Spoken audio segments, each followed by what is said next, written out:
ایک غریب آدمی بدو رات کے وقت وہ کہیں بیچارہ صبح سے چلا تھا، مدینے پہنچتے اسے رات ہو گئی. اس نے ڈرتے ہوئے نا خیمہ ہی باہر لگا لیا. جہاں رات ہوئی نا آدھی رات ہو گئی، 1-2 بجے سمجھ لے پہنچا مدینے، تو اس نے باہر نے خیمہ لگا لیا. بیوی اس کی امید سے تھی، بچے کی ولادت کا وقت قریب آ گیا، بیمار ہو گئی. اس نے خیمہ لگایا، بیوی اندر ہے. حضرت عمر فاروق گشت پہ تھے رات کو، ساتھ ایک غلام تھا. حضرت عمر فاروق رضی اللہ تعالیٰ عنہ کہنے لگے وہ آگ جل رہی ہے تھوڑی سی، پتہ کرو کون ہے. تو آپ کا غلام پتہ کرنے گیا تو بدو نے ڈانٹ دیا، کہنے لگے جاؤ تمہیں کیوں بتاؤں. حضرت عمر خود گئے، کہنے لگے مسافر بھائی بتا تو صحیح. کہنے لگا جی چھوڑے، میں آپ کو کیوں بتاؤں، میں کون ہوں، کیسے آیا ہوں. فرمایا خیمے کے اندر سے کراہنے کی آواز آتی، کوئی درد سے چیخ رہا ہے، بتا ہمیں بات کیا ہے. کہنے لگا جی میں فلاں بستی فلاں علاقے کا ایک غریب ہوں، امیر المومنین عمر فاروق سے ملنے آیا ہوں، اور رات ہو گئی ہے تو یہاں خیمہ لگایا ہے، صبح میں ان سے مل کے چلا جاؤں گا. تو رات کو تکلیف دینا پسند نہیں کیا، تو میری بیوی امید سے تھی، اب بچے کی ولادت کا وقت قریب ہے، پاس کوئی نہیں. حضرت عمر کہنے لگے تو ٹھہر میں ابھی آیا. چہرے پہ نقاب ہے، اسے بتایا نہیں میں ہی امیر المومنین. عمر دوڑے گئے، اپنی زوجہ سے کہنے لگے اگر تجھے بہت بڑا اجر مل رہا ہو تو حاصل کرے گی. کہا کروں گی. تو کہنے لگے چل پھر میرے ساتھ، بہت بڑا اجر ہے. ایک دوست کے ہاں ولادت کا وقت ہے، ضرورت کی چیزیں ساتھ لے لو. اس عورت نے تھوڑے دانے لے لیے، گھی لے لیا. حضرت عمر سے کہنے لگی لکڑیاں اکٹھی کر لیں.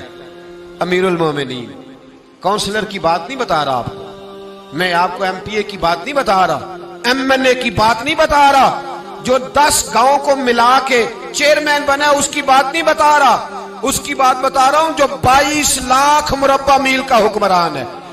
اس کی بات بتا رہا ہوں جو گلی سے گزرے تو شیطان رستہ ہی بدل جاتا ہے. اس کی بات بتا رہا ہوں جس کے بارے میں میرے مصطفیٰ کریم صلی اللہ تعالیٰ علیہ وآلہ وسلم نے فرمایا میرا عمر تو وہ ہے کہ 950 سال حضرت جبریل بھی اس کی شان بیان کریں تو عظمت ختم نہیں ہوتی. اتنا بڑا شخص. حضرت عمر نے لکڑیاں اکٹھی کی، اینٹوں کا روڑے لے کے چولہا بنایا، پہنچ گئے.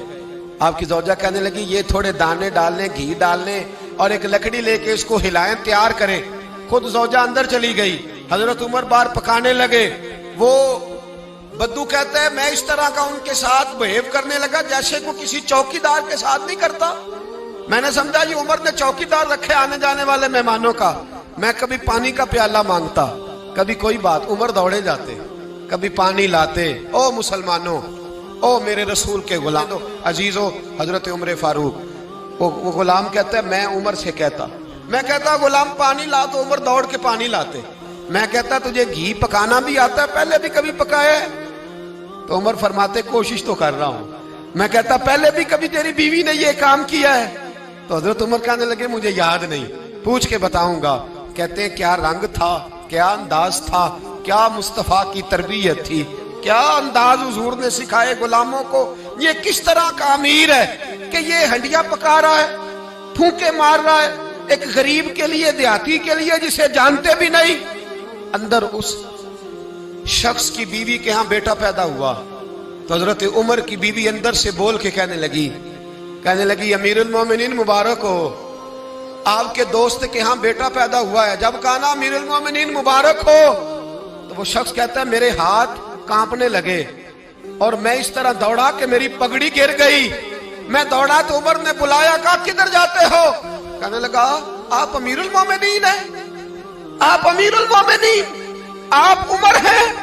کیسر و کسرا جس کے نام سے کانپے آپ وہ ہیں جسے مصطفیٰ نے دعا مانگ کے اللہ سے مانگا، وہ والے عمر ہیں آپ.